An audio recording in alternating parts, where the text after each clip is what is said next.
My sister sent me a file. It was titled, My Engagement Party Budget. The total came out to $180,000. I sighed and agreed to pay it, as always, but then I saw the guest list. And I realized my name wasn't on it. That's when I said, if I'm not invited, I'm not paying. That same night, I started canceling everything I'd already paid for. My name is Rose, and I'm 30 years old. For a long time, I believed that being a good daughter and a good sister meant putting up with things, helping out, and never asking questions. In my house, it started when I was a kid. My parents always told me that taking care of my younger sister, Audrey, was my responsibility. She's 6 years younger than me. When I was in elementary school, she was still a baby. But even back then, I understood that there were different rules for each of us in that house. Audrey got her allowance every week, money to buy candy, toys, or whatever she wanted. I never got anything. When I asked my mom why, she'd just shrug and say, "You don't need it, your sister does." I'd watch other kids buy chips or candy after school while my pockets were empty. It hurt, but I learned not to complain. In my house, complaining only made things worse. When I turned 15, I couldn't take it anymore. I found an after-school job at a neighborhood convenience store. I stocked shelves after school and on weekends. It didn't pay much, but it was my money. The sad thing is, even with my own money, I still ended up buying things for Audrey. She'd see me with cash in my hand and give me those innocent little girl eyes.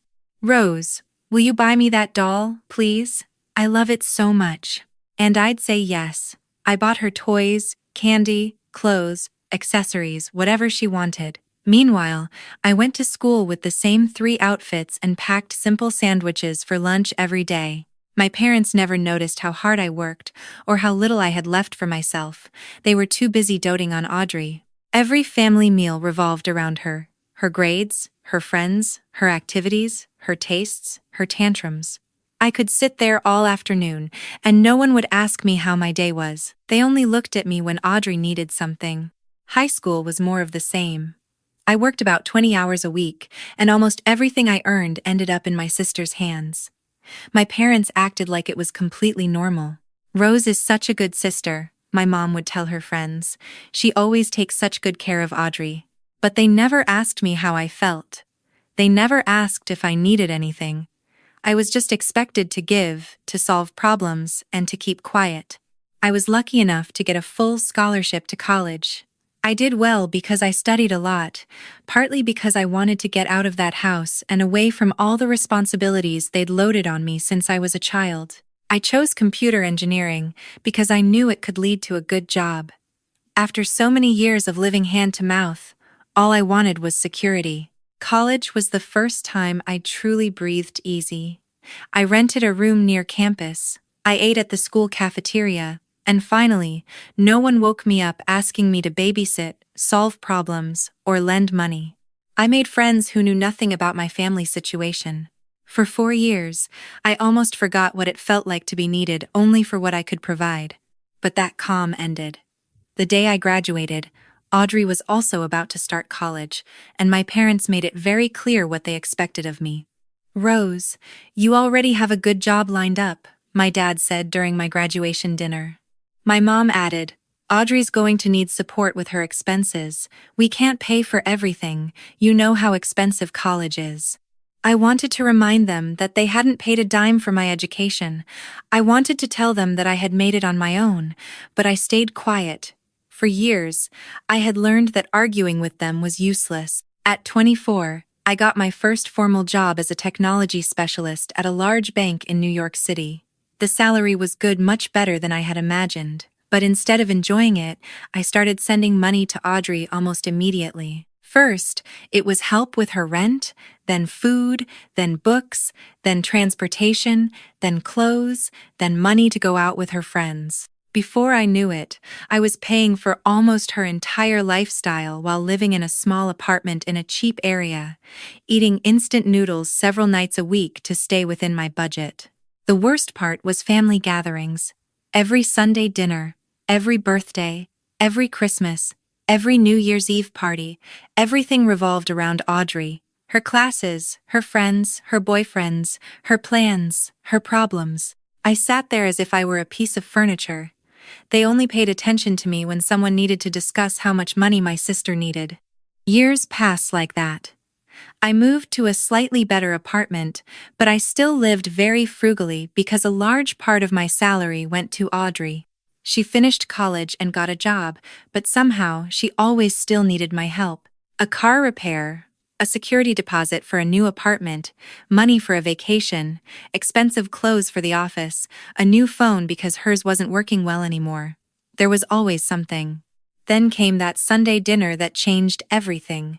I walked into my parents' house in Queens, as I had done hundreds of times. Audrey was there with her boyfriend, Oscar Pineda, a man she had been dating for almost 2 years. He seemed nice, though I barely knew him. Our conversations never lasted more than 5 minutes because Audrey always found a way to become the center of attention again. We sat down at the table, and my dad cleared his throat as if he were about to announce something important. "Audrey and Oscar are getting engaged," he said with a huge smile. I looked at my sister. She was beaming. Oscar looked nervous but happy. I should have been excited for them, but the first thing I thought was, how much is this going to cost me? "How wonderful," I said, trying to sound sincere. "Congratulations." "Thanks," Audrey replied, smiling from ear to ear. "We're so happy. We want to have an engagement party next month." My mom nodded, excited. "It's going to be beautiful. We've already started looking at venues and gardens." Then came the part I dreaded. "Of course, we're going to need support with the event's expenses," Audrey said with a naturalness that chilled me, as if she were talking about the weather. "We have to pay for the venue, the catering, the music, the flowers. You'll help us out, as always, right, Rose?" Oscar looked down at his plate. He didn't say yes, but he didn't say no either. Everyone looked at me.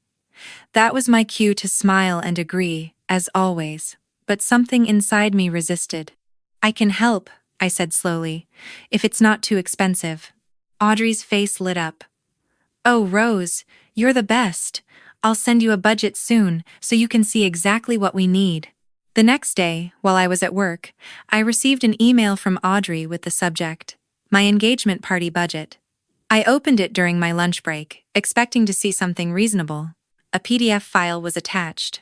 When I opened it, I felt the air leave my lungs. At the bottom of the page, in large letters it said, "Total, $180,000. I reviewed the list point by point, unable to believe what I was reading. The venue rental cost $70,000, catering $45,000, flowers and decoration $28,000, DJ and audio $15,000, dessert table $12,000, cold spark machines for the entrance $10,000. I grabbed my phone and called her. Audrey answered on the second ring, cheerful as ever. "Did you see the budget? Isn't it incredible?" "Audrey, what is this?" I said, trying to keep my voice firm. $180,000? Are you serious?" "Oh, don't start," she replied, annoyed. "It's not that much. In fact, I held back a lot. I could have asked for more expensive things." I rubbed my forehead. My head was starting to ache. "Audrey, I said I could help if it was reasonable. This isn't reasonable." "But you promised to help me," she said in an offended childlike voice. "You always help me. Besides, it's my engagement, Rose. This only happens once. You can ask Mom and Dad for support, or Oscar. It's his party too." There was silence on the other end of the line for a few seconds. Then her voice changed. It became cold. "Mom and Dad already gave what they could, and Oscar is saving for the wedding. I can't ask him for more money right now." "Then you have to lower the budget," I said firmly. "Look, I want to help you celebrate, but the most I can give you is $55,000. That's it." "$55,000? She shrieked. "That doesn't even cover the venue." "Rose, I already told everyone you were going to pay for my entire party. I can't change everything now." I felt my face flush. "Audrey, you can't assume I'm going to pay for everything without asking me first." "But you always do. You've never said no to me before." "Well, I'm telling you no now. $55,000. Take it or leave it."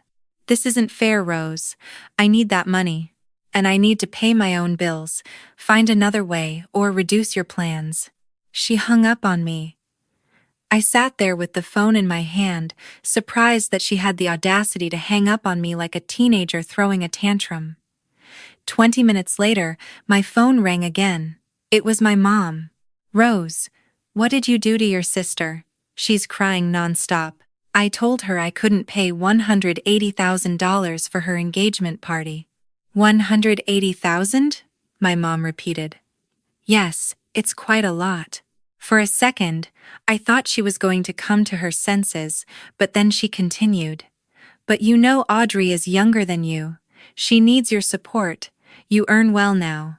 Mom, if she doesn't have money for such an expensive party, she should cut the budget, and I don't understand why Oscar can't pay either. They both work. Oscar is saving for their future, and this is very important to Audrey. And what about what's important to me? I've been supporting her for years. I paid for her college expenses, her car, her rent deposits, her food, her clothes. When does it end? My mom was silent for a moment. We're not talking about the wedding yet. Something in her tone made my stomach drop. Yet? What do you mean by yet? I mean, we haven't discussed the wedding expenses yet. That will be a conversation for later. No way. You've already talked about the wedding, haven't you? You're also planning for me to pay for that. Rose, don't be dramatic. Right now, we're just looking at the engagement. No, absolutely not. If I pay for this party, you'll expect me to pay for the entire wedding later. Where does this stop, Mom? Let's take it one step at a time. Your sister needs you now. I was so angry I could barely speak. All right. $55,000 for the engagement party. That's my final offer. If it's not enough, you'll have to make another plan. I hung up before my mom could continue arguing. I had never confronted my family like that before. I sat still for a long time, my phone off on the table. I should have known they wouldn't give up so easily. Over the next few days, Audrey started posting things on Instagram and Facebook. Every day, she uploaded something new about how her own sister had refused to help her with her engagement party, about how she had never expected such betrayal from the person who should love her the most. She uploaded old photos of us as children, with captions like, "I thought my big sister would always be there for me." I guess for some people, money is more important than family. But the worst were the crying videos, talking about how heartbroken she was because I had abandoned her at the most important moment of her life. My phone wouldn't stop ringing. Cousins, aunts, uncles, family, friends, everyone had something to say about how selfish I was being. Rose, it's just money, my Aunt Laura told me during an especially painful call. Family is more important, added my cousin Mike when he called me. You're supposed to support her. Even my grandmother got involved. She called to tell me she was very disappointed in my behavior. The pressure started to make me doubt myself. I thought maybe I should just pay for the damn party and get it over with. Then Audrey started sending photos to the family WhatsApp group. Old photos of me holding her as a baby, giving her a bottle, pushing her on the swings. Each photo came with a message about how I used to love and care for her, and how everything had changed now that money was involved. I couldn't take it anymore. The constant calls, the posts, the messages, the guilt, the pressure from all sides. In the end, I gave in. I called her. All right, I said before she could even say hello. I'm going to pay for your engagement party, but this will be my wedding gift. Don't expect anything else when you get married. Audrey let out a shriek of happiness. I knew you wouldn't let me down. I knew you couldn't really abandon me. Just send me the contacts of the vendors, I said. I'll make the payments directly.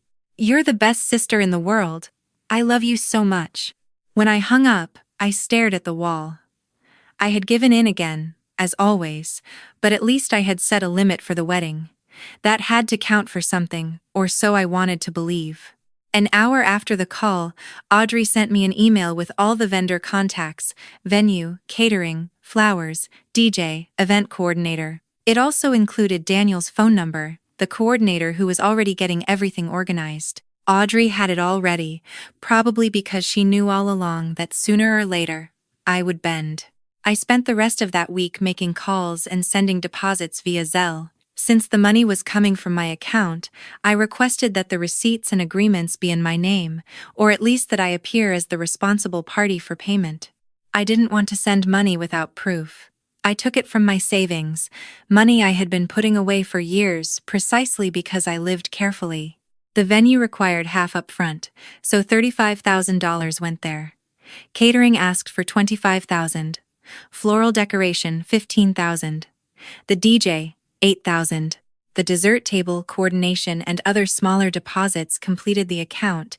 By the time I finished, I had already transferred over $100,000, and there were still 3 weeks until the party. The following Sunday, I went to my parents' house for lunch. As always, it was mid-afternoon without the heavy traffic of a weekday, but the drive to Queens felt long. Audrey was already there when I arrived, sitting at the kitchen table with my mom, surrounded by wedding magazines, printouts, and vendor brochures. "Rose," my mom said when she saw me come in. "You're just in time. Come see these beautiful flowers." I sat down reluctantly.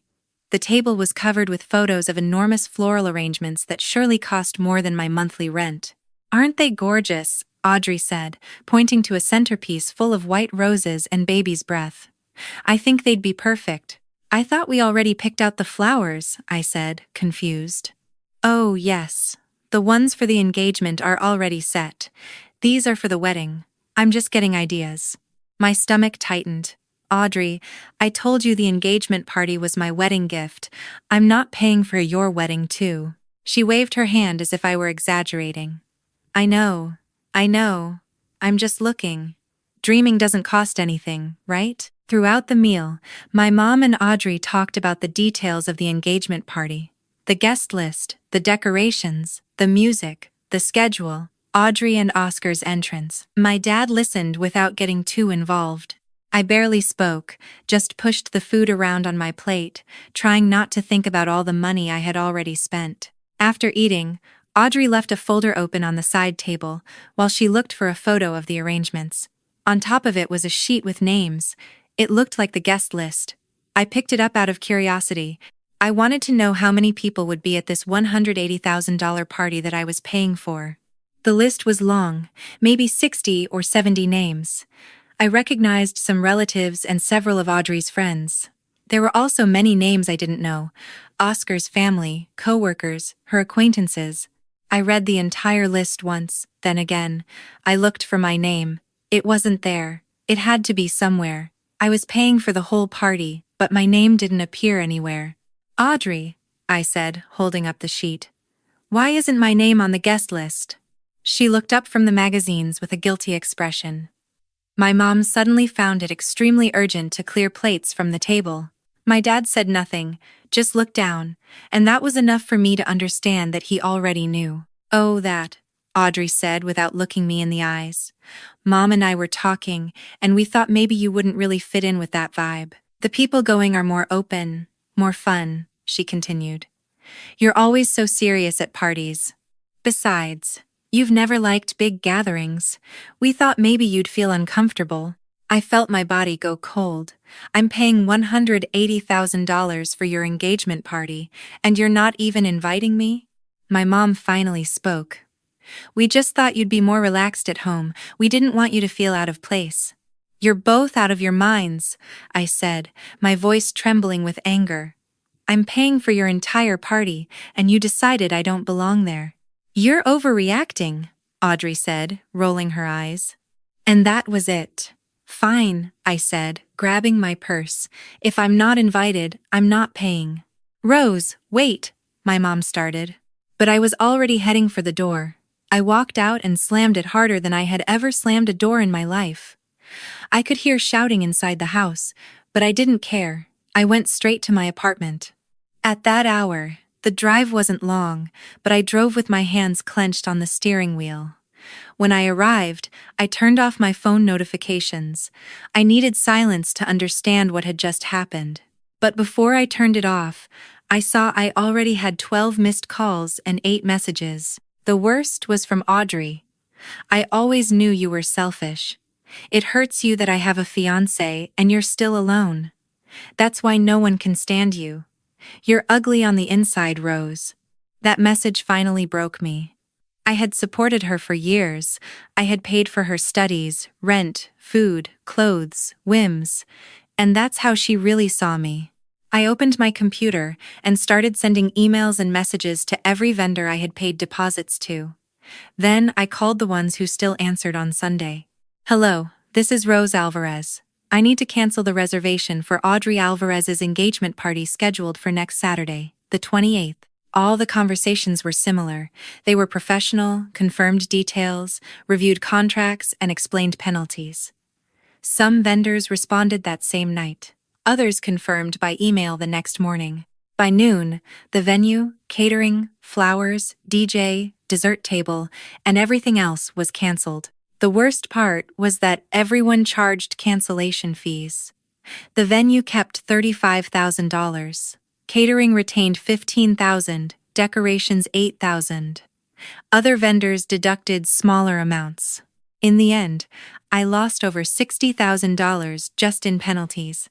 Of the over $100,000 I had already paid, I barely recovered a fraction. Losing so much money made me furious, but I preferred to lose it rather than pay to be humiliated. Around 9 at night, Daniel, the event coordinator, called me. Rose, I just received notices from several vendors. They're telling me you're canceling everything. Is there a problem? The problem is that I'm no longer paying for this event, I replied firmly. From now on, you'll have to deal directly with Audrey. But there were already contracts and deposits. I've already canceled them. They can sort out the rest with her. I hung up before he could say anything else. If they wanted the party, now they were going to pay for it themselves. After talking to Daniel, I completely turned off my phone. I couldn't handle any more drama that night. The next morning, when I turned it on, I had over 50 missed calls and over 100 messages. Most were from my immediate family, but there were also messages from relatives I hadn't spoken to in months. It was obvious the news had already spread. I made myself a coffee and started reading some messages. Aunt Laura had written me 3 times, asking me to call her immediately. My cousin Mike sent me a very long text about family loyalty. Even my grandmother had managed to send me a message saying I was selfish and ungrateful, but the worst messages were from my direct family. My mom had written me like 20 times. It started with, "Please call me," and ended with, "How could you do this to your sister?" My dad left several voicemails that I didn't have the strength to listen to. Audrey's were the cruelest. She sent me increasingly harsh messages. She blamed me for ruining her life and ended with one that said, "I hope you're happy. You destroyed everything." I was still reading that mess when someone started pounding on my apartment door. The building didn't have security. There was just an old gate that neighbors sometimes left improperly closed. I guess they got in that way because suddenly they were outside my door. The knocks were loud, furious, insistent. "Rose," I heard my dad's voice from the other side. "We know you're in there. Open the door right now." I also heard my mom and Audrey. They were all shouting at the same time. They sounded so angry that I was genuinely afraid to open the door. "You ruined everything!" Audrey yelled. "My whole party got canceled because of you, Rose. This is ridiculous," my mom screamed. "You have to fix it now." I stayed in the kitchen, hoping they would get tired and leave, but they kept pounding and shouting for almost 20 minutes. A neighbor opened a door, and someone asked them to lower their voices. They didn't care. Finally, I couldn't take it anymore. I walked to the door, but I didn't open it. "I'm not opening," I yelled back. "Rose, stop acting like a child," my dad demanded. "You have to fix what you did," Audrey screamed. "You want to know what I figured out?" I shouted through the door. Last night, I reviewed old transfers, bank statements, and deposits. In the last 6 years, I've given you hundreds of thousands of dollars, Audrey. Rent, college, deposits, repairs, food, clothes, and small transfers that added up, and that's just what I could find. There was silence on the other side. "It's over. I'm not giving you another dime for anything. Not for your engagement, not for your wedding, not for your rent, not for your whims. You're adults, you have jobs. Figure it out yourselves. You always said you'd be there for me, Audrey cried, already in tears. And you decided not to invite me to a party I was paying for. I replied, after this, even if you invited me to your wedding, I wouldn't go. They yelled for a few more minutes, but eventually they left.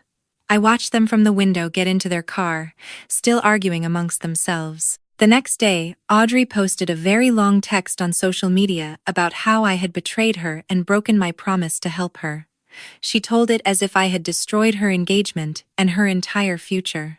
Her friends commented with messages of support. They said I was a terrible sister, that I had no heart, that family should come first.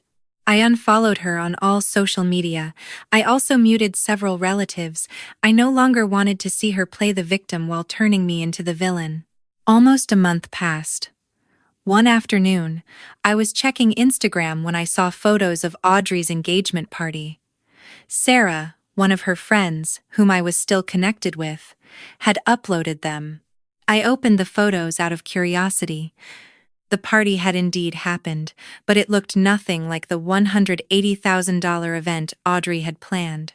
Everything was in my parents' backyard. There were about 20 people, maybe fewer close family, and some friends. Instead of professional catering, I saw disposable plates, plastic cups, and trays of homemade food. My mom had probably cooked. There were sodas, lemonade, a simple cake, and a few last-minute decorations. There were no fancy flowers, no DJ, no cold spark machines, no elegant dessert table, just a simple gathering, like the kind many families lovingly host. But what struck me most was Audrey's face in all the photos. She looked miserable. Even in the pictures where she should have been smiling, her smile looked forced. Her gaze was hard, as if she were holding back anger.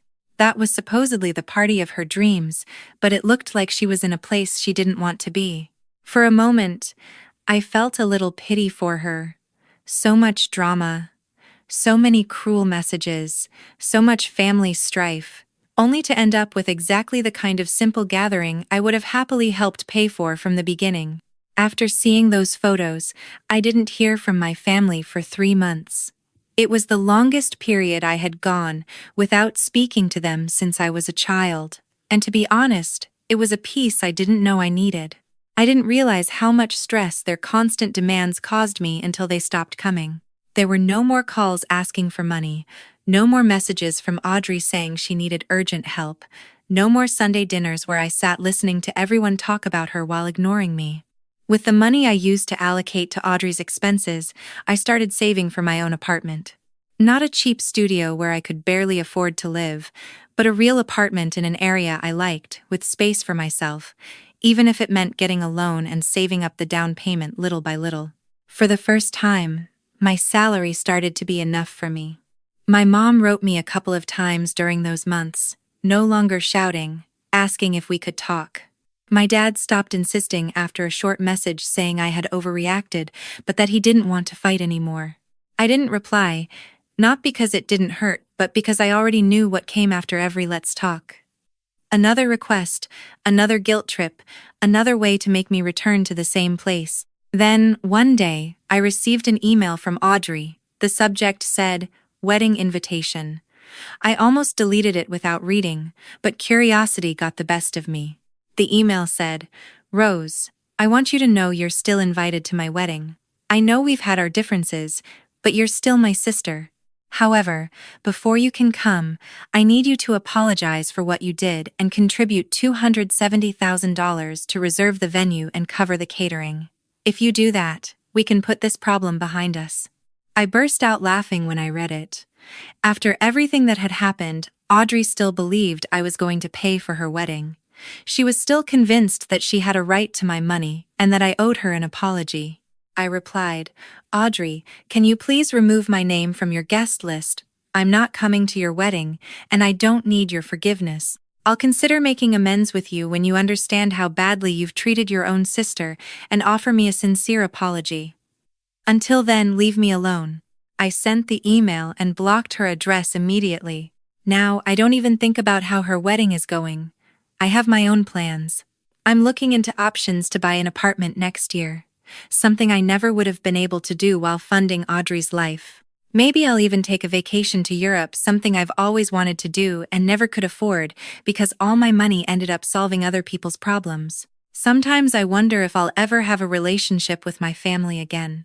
Then I remember how they treated me. I remember they saw me for years as an open wallet, not as a daughter, not as a sister, not as a person.